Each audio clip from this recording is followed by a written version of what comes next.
Welcome to The Explainer. You know that feeling when you're just treading water, trying to keep your head above all the anxiety and the uncertainty of life? Well, today we're diving into a really powerful idea about a kind of hope that's less like a flimsy life raft and more like a steadfast anchor.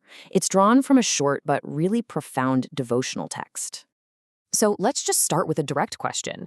And I want you to really think about it for a second. What truly defines you? Is it your job title? The money you have or don't have in the bank? Your feed on social media? Or maybe, if we're being really honest, it's the worries that keep you up at night. We all have something that shapes how we see ourselves. And the text we're looking at today offers a pretty radical alternative. So where does this all come from? Well, our source is a reflection on a letter written thousands of years ago by the Apostle Peter. And to really get what he's saying, we've got to understand who he was writing to in the first place. I mean, just imagine getting a letter when you're at your absolute lowest. You're feeling lost, hurt, maybe a little bit hopeless. That's exactly who Peter was writing to. He calls them exiles, people who were scattered, bruised, just totally worn out by a world that felt hostile and unstable. But instead of starting with a to-do list of how they could be better, he begins with a message of compassion that just changes the entire game. This right here, this is the foundation for everything else he's about to say. Before Peter says one word about how to live, he reminds them of who they are. He tells them they've been given a brand new identity, that they've been born again into what he calls a living hope. And this isn't just wishful thinking. No, it's something real, it's active, and it's tied directly to a real event, the resurrection. Now, this idea completely flips our usual way of thinking about self-worth right on its head. It's actually a direct challenge to the way most of the world works. Let's take a closer look at what I mean. The world is constantly telling us that our activity defines our identity, right? Your hustle, your achievements, your performance. That's what makes you who you are.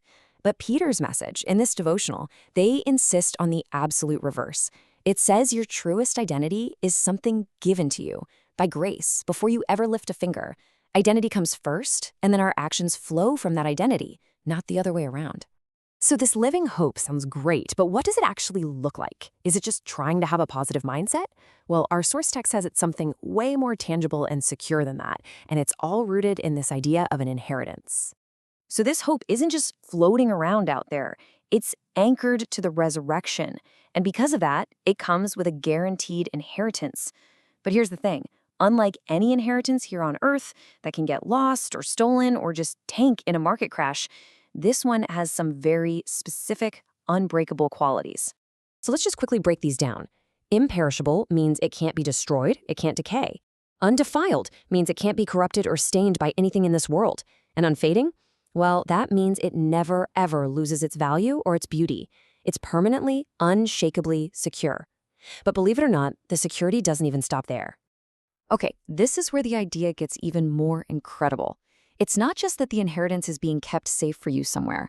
Peter's letter says that the people who are going to receive it, the heirs, that's you, are also being actively guarded by God's power, right here, right now. It's like a double-layered security system for your soul. But let's be clear, being guarded doesn't mean you're shielded from all of life's storms. It doesn't mean we just deny that life gets hard or pretend that grief isn't real. Actually, this kind of hope is specifically designed to get us through those storms. I just love this line from the devotional. This isn't some fragile, flimsy hope. It's a hope with strength. It's got a backbone.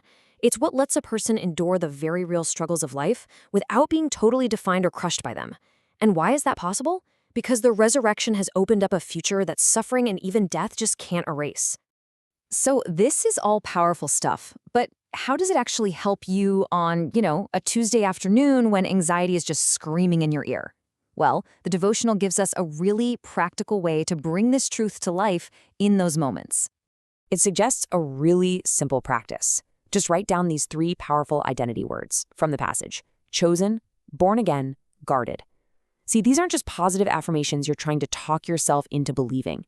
They are statements about an identity that has already been given to you.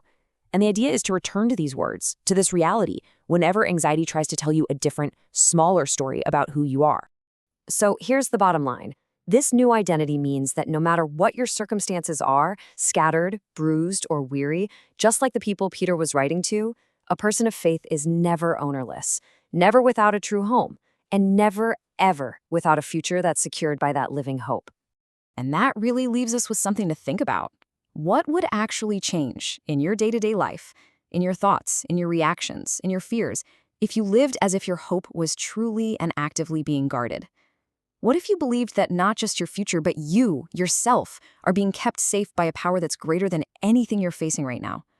That is a powerful idea to carry with you.